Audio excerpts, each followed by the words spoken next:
good. Okay, mate. So you've been to a number of these things. In fact, how many years have you had? Seventh. Seventh. Okay. Yeah. How important is this event for your brand? Like, is it a big thing on the calendar for you? It certainly is. We do prepare all year for it. Okay. But for us, it's like the best opportunity to present us as ourselves to the community and actually really engage with people. Yep. Most of the time it's smaller local events and you can't really put on this kind of scale Yep. of a presence. So this is a really good point of contact with us. We get to actually spend time with our customers as well. Sure. So they're here for the whole weekend, they're here for CrossFit specifically. Yep. So this is when we get to the best opportunity to sort of interact and talk to them and reach them. For that reason, does it become like a little bit of a market research type event for you? 100%. Yeah. I mean, our brand is direct to consumer, so we don't get a lot of opportunities to talk to them unless it's through social media. Sure. So you get, comments and DMs on social media, but this is a really good chance for them to feel like they're a part of it. Yep. And given the nature of our brand, we're crowdfunded, Yep. so we've always been part of that story, so they feel like they're a part of the journey. Yep. And so having that constant conversation with our customers is really important for us. I've always felt like your brand has done a great job of, like, even the people that model your clothing are people from the community. Yeah. Like, was that always the intent, or did that happen Absolutely. quite organically? That's a deliberate choice. So my background, I used to work in fashion. Okay. And so my very first job was at Vogue magazine. So we've done I've been in that whole model industry and how that all works. And something that I wanted for our brand is like the people that wear our clothes are the yous and me's of CrossFit. Yeah, the real we've thing. got different bodies to the average person. Yep. So if we were to hire a high fashion model to model our clothes, it just wouldn't resonate. Yep. And we've also grown up in that influencer age where people buy based on what they see on social media. Sure. So for me, I really believe in the micro influencer. That'd be like the coach at a local gym, Yep. or someone who has a bit of a presence in like the local competition scene. Okay. They're the perfect people to model our clothes. Yeah, sure. Now, you and me discussed that this might be a bit of a rabbit hole and we could get stuck on it for a while, but you rebranded from 21-15-9 to Renegade, Yep. and it's not one and the same, but parallel to that is the fact that we've moved from regionals to sanctionals. Do you see that as somewhat of like your brand now has the ability to appeal to a bigger market as well?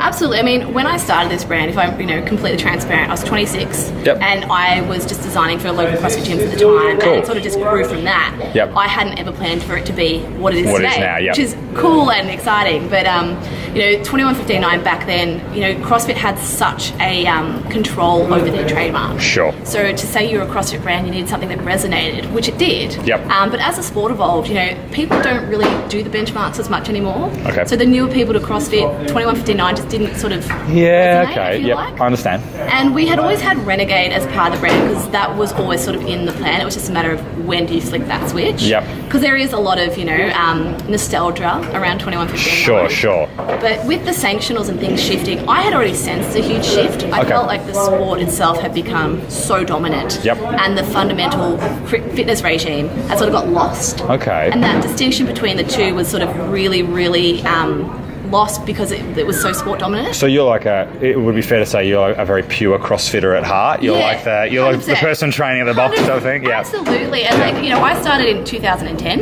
Okay. So that was back when people were snatching 20 kilos. Old school, yeah. Old school, Yeah. And Fran was a legitimately hard workout. People do like Fran, Grace, Isabella. I still find it pretty hard, but I know what you're saying. It's still hard. So, we needed to evolve with the community. And when I found out about the sanctions and stuff, I'm like, this is the right time. Yep. I think it was a good decision.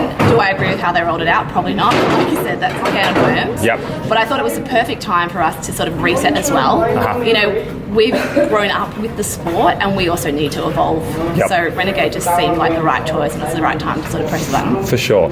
And I guess one last question about sort of the brand is that I can see that at your roots it's still very much CrossFit. So how do you expand without losing that sort of like 21-15-9 type essence? That's a really good question. It's something that we think about a lot. Yep. I mean, rebranding, we don't want to alienate our original customers. Sure. Like I said, we crowdfunded, so there's like that deep sense of pride and nostalgia with the original brand. Absolutely. But I feel like the word Renegade kind of sums up CrossFitters in general. I agree. We are the renegades of fitness. Yep. And so I feel like we can still incorporate our previous guys Yep. and tap into a bigger market. We're certainly not interested in the broader fitness market, like your fitness models and, bodybuilding and stuff. That's not where we want to play. But that functional fitness space, that strength and conditioning, people doing proper functional movements. CrossFit-esque. Yeah, without saying the word CrossFit, there's a lot of that. So Not everyone at a gym wants to be a bodybuilder. Not Yep. everyone wants to be a CrossFitter. Sure. So I feel like we kind of fill that gap. Cool. What's on the cards next for you guys? Is there anything in the pipeline that you can share with us? Yeah, absolutely. So now, once we've done this, this is our first proper big event as Renegade. Yep. So now that this is out there, because a lot of people don't realise what goes into putting these events on. It's agree. months Yep. and months of work, and you can't really do much whilst this is going. Sure. So new website, new range. We are splitting up the collection, so we do a lot of limited editions. Yep. So we do 6 capsules per year, and we're going to have more of a core range, so basics. Okay. So as we introduce our limiteds, there'll be more of a core range of Renegade. That's sort of always available. Yes. Okay, Yeah. cool. Sorry, And- not a fashionista here, but I understand. Yeah. So you can mix and match, and I don't want to keep you too long, but the biggest focus for me at the moment is sustainability. Okay. So we're actually heading off to China in 2 weeks to film our actual factories. So we've Awesome. already got a collection in production, Yep. and I'll be there, and we'll be filming it as it's being made. So for me, I'm very transparent, both as myself as a person and with the brand. Yep. And I think it's really important in 2019 that the consumer is aware of what they're buying and why they're buying it. That's really cool. And we are a more expensive brand, but we want to tell you why. Why? We're not Yep. just expensive to be expensive. We're because we use sustainable fabrics. We, Yep. we're very ethical with the factories we work out of. So, and I think showing that transparency in this day and age when there is that push towards being more sustainable Yep. is really important. So that's kind of where the focus is after this. I think you're on a really good wicket there, because CrossFitters do pay more for CrossFit Correct. because they know it works. So I feel like with a brand like this, you could definitely pay more if you know that it's one a real of the cool thing. things about 2159 and Renegade is that a lot of people will bring around the shirt that they bought from 2014. Yeah, cool. Like, it's still going. Yep. I'm like, awesome. Yep. Maybe you should buy a new shirt, but do you know what I mean? All right. So I think that's cool. And, we're hard on our bodies and we're hard on our clothes. Yep. So to have clothes that can Last. withstand CrossFit. Yeah. So I can assume if I see a 21-15-9 shirt, someone's probably worn that to death, and it's 100%. maybe doesn't stink, but Yeah, they've definitely worn it a it's few just hanging times. on by a few threads, but it's really cool because we are limited edition. People like to be like, I was there from the beginning. Sure. And they'll have their That's first a very body or something. real thing, isn't it? Yeah. So that's always cool. And actually, back to what you're saying about coming to these events, that's when we see it. Yep. People will be wearing it. I agree. Yep. Which is really cool. So Give me a tip for this weekend. Any prediction of any sort, any athlete finishing in any what? position. I'm actually legit excited for this weekend because Mm-hmm. it's such an open field. I agree. I've looked at the people, and there's us donkeys who have been back since the dawn of CrossFit. Yep. You look at the people are now just coming out and snatching 60 kilos like it's nothing. Yep. I'm like, it took me 5 years. And that would have won you the CrossFit Games Right? Snatch event in Do you know what I mean? 2009. So now I just look, I'm honestly in awe.